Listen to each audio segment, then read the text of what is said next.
All right, everybody, welcome back here. We are finally here after this big long haul of a review series because a lot of, different stuff was going on and everything. This has been kind of a crazy year for me. It kind of drug this thing out longer than probably any album review series we've done so far. So I do apologize for that, guys. But, that's just kind of the way the world works. Sometimes some stuff goes on and you just gotta it might put some stuff on a little bit of a delay and everything. But we're here nonetheless. And, of course, we are ranking the Fixx albums. We got 11 albums here. And, of course, stay tuned at the end of this because I'll announce the next one and done that we'll be reviewing. And then on that review, it'll be announcing the next big discography, which I think a lot of you metalheads are going to be wanting to hop back into and everything if you've not really been digging this synth pop Fixx stuff we've been into. But anyways, before we begin, though, I'll show off, usually I kind of show off any other, records, CDs, any other material I have by the band that's not really counted in this, which is, of course, React, this live album that actually includes a bonus track here with Big Wall, or I'm sorry, Deeper and Deeper. That's the bonus track off here. And I think this one, 87 is when this came out. So after Walkabout and everything. So, very cool song. If you haven't checked out that little bonus track off here and everything. That's usually when I buy live albums, unless it's like an Unplugged or like a Ozzy Speak of the Devil situation. I'm not the biggest fan of live albums, really, unless, again, it's one of those type situations. But I do buy them a lot of times if they have like a bonus track or if they're really significant in the discography or something. But anyways, let's kick this thing off with number 11. And this has remained at the bottom of my list, but as to what I've had it as before, but I actually like the album now. If you guys watched this review of the 1998 album, the Fixx Elemental, and, like I said in the review, before listening to this again, because I'd only ever listened to it once and absolutely hated it, was not a fan. I thought I was saying it was one of the worst albums I'd ever heard. Now, upon the re-listen, I'm like, what was I talking about? I think a lot of the stuff off here that was, the stuff I didn't like off here really overshadowed the good and the great off here. There's some really good. Two Different Views is a really good song. Life's What's Killing Me. There's some really good stuff on here. I don't love the album. But, I'm glad to say that I at least don't think these guys have a bad album in their discography. I used to say this is the one and only bad album in their discography was Elemental. But now I can easily say that I do dig this album. And I am looking forward to maybe it growing on me even more so on subsequent listens, in the future. So, Elemental, Two Different Views, Life's What's Killing Me, Going Without. There's some good stuff on here. There's, again, some of the problems on here are just kind of some weird kind of experimental sounding stuff that I'm not too big a fan of, but I do like how they implemented a lot of acoustic guitars and stuff, which they would take going forward with them in the future. So number 11 is Elemental. Very pleased to say that I like this album. Now we've got number 10. And this one was a hard one to rank, as it is kind of, it's got some kind of live versions of things and everything. And I don't rank, as you guys know, I don't ever rank like the MTV Unplugged, like Nirvana I did and Alice in Chains, but I did review them. And maybe I should have done that with this too, I don't know. But number 10, 11 Woodland. The only reason I didn't really is because it's listed on like their main, like on Wikipedia, if you go on there, it's listed on like their main studio releases, because there is it is studio stuff, like acoustic versions. There's plenty of that on here. And this is a really, really cool, really chilled out album. It kind of takes, those acoustic elements that Elemental had, and really brought those to a lot of their old tracks. And there's just some fantastic versions of like, I Will, Wish. There's a That's a beautiful version of that. Woman on a Train, Saved by Zero's got a really cool version here. Um, I love I love the version of Outside off here. Just awesome, awesome stuff. Two different views, and it's a really, really good listen. But I kind of had to put it this low because, of course, I most of the time. I mean, I will obviously I prefer this over Elemental, which I think that might change in the future. The more I listen to that, but obviously I will prefer more, original studio material. For the most part, over just alternate versions, whether it be acoustic versions or whatever, on an album. But this is a studio release, maybe with a couple of live bits, because I think you hear the crowd like clapping at the end of some of these versions of this and everything. But yeah, 1011 Woodland is really like a deep cut. You can't really find this. You can't really find the full thing anywhere on YouTube or like you can find some of the tracks, but I mean, the first time I ever listened to it, my uncle just had it like a file of it, like an MP3 file of it from Lord knows when, right? And he let me drag and drop it in USB and listen to it. And then I, got the CD, of course. So very, very cool hidden gem in the Fixx's discography that makes its way at rank number 10 for me. Rank number 9, this might be a little controversial, but I'm going to go with their debut album, Shuttered Room.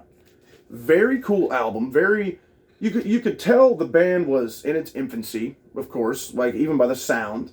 They hadn't quite fully like got their grasp on what they would become just yet. But they're still the Fixx. You got Standard Fall, which is an all-time classic. I love Red Skies. Cameras in Paris is amazing. I mean, I Live is an amazing track.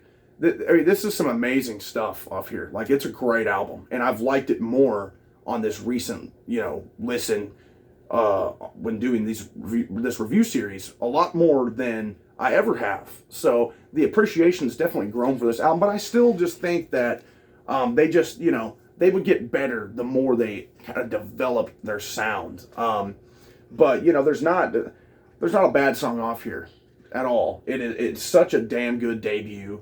That, if I heard this, when it was first coming out, 82, I would be like, man, what more are these guys going to bring to the table? I'm very excited for their discography.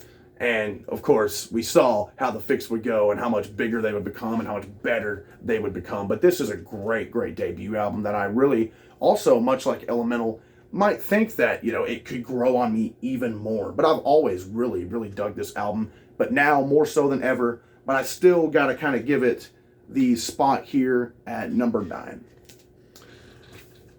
And these two are really hard. These next two are really hard to place. I'm going to go with number 8 being their most recent record. In Every 5 Seconds came out 2 years ago. Very, very awesome. I was very excited for this when it was coming out. Has some fantastic tracks. Take What You Want. I love Cold, Woman of Flesh and Blood, Suspended in Make Believe, Wake Up. I mean, such good stuff. Closer, but really, even the album covers, it really kind of continues both in the album covers and even the sound, the theme and kind of feel of the prior album, which came out 10 years prior to this, and which isn't. I'm not saying it's a bad thing. I'm just saying I kind of wanted to see them maybe. Not change the way they're going about things, but I don't know. Maybe, I don't really know. I can't really put my finger on it. Maybe, shock me a little more with like something that really blows me away, right? I mean, this is a great album. Don't get me wrong. Obviously, I mean, it's above the debut, right? But it didn't quite blow me away as much as I thought it would. So, I mean, it kind of disappointed me a little bit, but I still love it. I still love this album. It's a great album. I can pop it on anytime and have a blast with it. So, yeah, Every 5 Seconds is a great, great album. I'm looking forward to if and when they end up releasing another album, right? I've not heard anything about it yet. I know they're on tour. Almost, I really wanted to go see them in Florida, which I saw they were going to be playing there. But, I'm already going to some other shows, like to see Slayer and all this stuff. So, kind of, maybe I'll catch them next time, but yeah, Every 5 Seconds, a great, great album, but didn't quite blow me away like I was hoping it would. And number 7, the one that it's really, that I was kind of comparing it to, and it's really hard to kind of, for me to rank one of these above the other. But number 7, I got to go with Beautiful Friction. This one, on the other hand, though, did blow me away in a great way. Like, man, you got Anyone Else, Beautiful Friction, What God, Second Time Around, Something Ahead of You, Girl with No Ceiling. I mean, this one did really, like, wow. You know, I was like, that is, the Fixx are back. You know, 2012 when this one came out, and it had been, you know, so long since they had come out with anything. And then they dropped this, and it's like, man, they are back. You know, this is such an awesome album. And while it is very, very similar. I mean, like you see, the album cover and the theming, production, the songwriting, everything's very similar to that album 10 years later. Maybe that's what it is. I just expected maybe even more of a growth, that being that long in between albums. I don't know, but I do like overall this album better than their most recent album, Every 5 Seconds. But this one just really, it blew me away more so than that one did. I kind of had to go off that. Like, I was like, and you know, kind of comparing and contrasting the tracks here. And this one really hit the spot for me. And I've gone back to this one definitely more than I have even the latest record. So, yeah, Beautiful Friction is a beautiful album. Very, very great stuff here. Now we're going to go with number 6, with it being Ink, their first album in the 90s, 1991. This is, man, talk about blowing me away, man. This album, you know, I was kind of worried whenever I was the first time I ever was going through the Fixx's discography. And I was like, man, because a lot of these bands kind of got real weird in the 90s, right? And I was really worried. Well, after I heard, you know, from like the first track off here, I was like, all right, we're going to be just fine. And such a fantastic album. Such a consistent album. They really kept the train rolling. And, you know, which they did kind of change. Granted, they did kind of change a little bit later in the 90s and everything, but they were still the Fixx, that prime Fixx in 91 with this album. I mean, you got How Much Is Enough, one of my favorite songs by them. Crucified is, that riff on that one, so freaking good. One of my favorites. One Jungle, Climb the Hill, Still Around. You know, I mean, Yesterday, Today. Just such a good album. That this one, you know, it pleasantly surprised me, because I didn't have the highest expectations the first time I ever was going in again, because, you know, a lot of the bands kind of experiment a little bit in the 90s, some to a, you know, resulted in great things, some not so much. These guys kind of kept to their formula right here at the beginning of the 90s and knocked it out of the freaking park. And it's a shame, this album really just kind of flew under the radar for a lot of people. The band had really kind of, you know, as grunge and all that stuff was kind of coming in, and stuff was just getting a little bit different. That synth pop stuff was kind of falling off a little bit in the 90s. This album, I'm sure, kind of flew under the radar for a lot of people. But man, Ink is so freaking good. I love this album, and it's one that I love to pop on. I've gone back to a lot and have not a damn problem with. And it impresses me. It still impresses me every time I listen to it. I'm like, oh, I forgot about that one, right? And end up loving it that much more. So this one, I mean, hell, it's ranked higher than it has right now before. But, you know, that's just shows you how great their discography is. Great album with Ink right here. Now we're in the top 5 here, guys. And we're going to go with number 5 being Walkabout. Love this one. This is such a great album. 1986. Kind of a weird looking album cover. I didn't really like how they went off the, you know, the more artistic look there. I like their kind of artsy looking album covers, which of course they've gone back to now and everything. But that's besides the point here. What we're looking at here is just some amazing stuff. You got Secret Separation, Treasure It. Chase the Fire is one of my like top 5, top 3 even Fixx songs ever. Love it. It's got that awesome bass groove to it.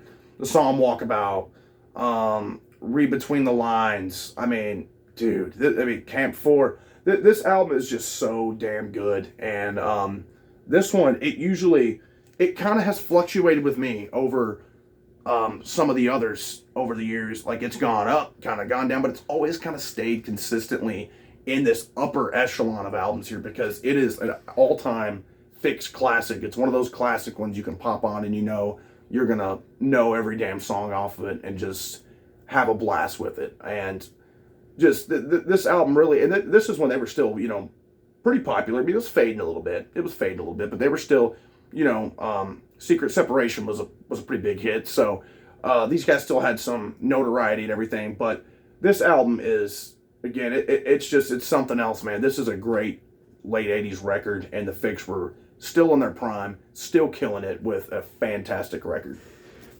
Now I'm going to go with number 4, which this one I've always loved, but it has grown on me, and this one might surprise some people. It's just continued to grow on me the more and more I've listened to it. We're going to go with 2003's Want That Life, their last album for many years, right?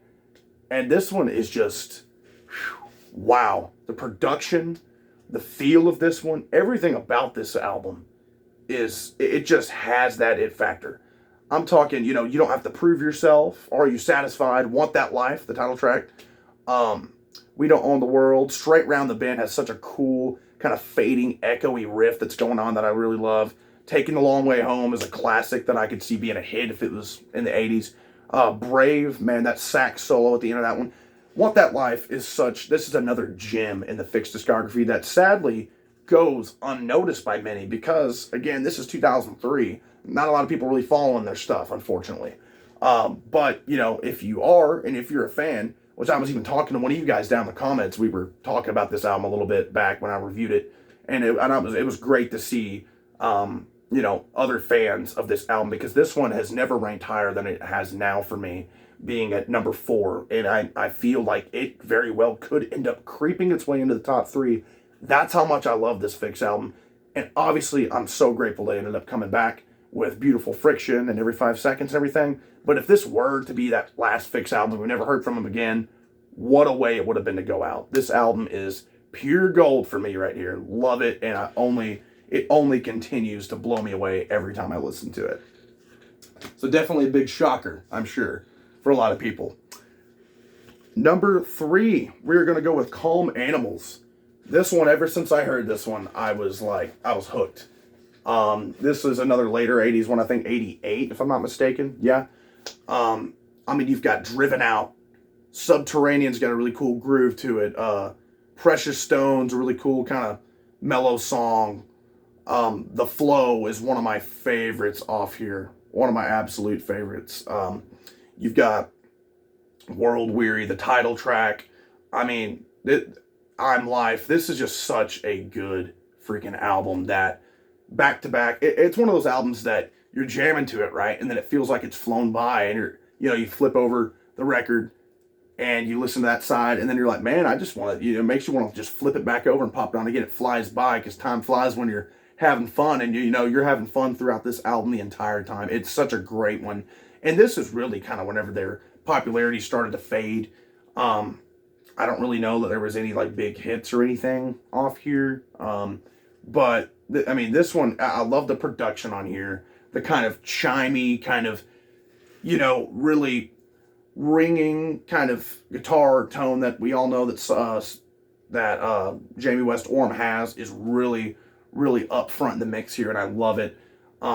Particularly on, the tracks like The Flow and things like that. And Gypsy, every song off here, guys, I'm telling you, this is another one that will fly under the radar for a lot of people, and people may not know just what they're missing because of how damn good this album is. This was right at the tail end of the 80s. Popularity was fading, but I feel like if you take this album and put it, kind of like right behind or in between, like Reach the Beach and Phantoms and kind of just their prime time, there'd be some hits off here for sure, like some big ones. I think The Flow would be one of them, and I think that I'm Life and Driven Out and maybe even Subterranean, like there's just, this album is such a smooth ride all the way through. Love Calm Animals, very underrated record. And here's what it comes down to, guys, and this one I've struggled with the number 1 and number 2 spots. I always do. But number 2, I'm going to have to go with Reach the Beach. I know that's going to shock a lot of people, right? And it's been my number 1 before. this was the first Fixx album I ever heard, right? This one blew me away. This one sold me. This one pulled me in and hooked me, and I've never been unhooked from the band. Love them. You have the big hit, One Thing Leads to Another. The other big hit, Saved by Zero. You know, you've got Changing, Liner, like a cool little groovy tune, The Sign of Fire, Opinions, Outside, Reach the Beach, title track. Just everything is so freaking good about this album. This is a perfect synth pop album and like a holy grail of synth pop albums, no doubt in my mind.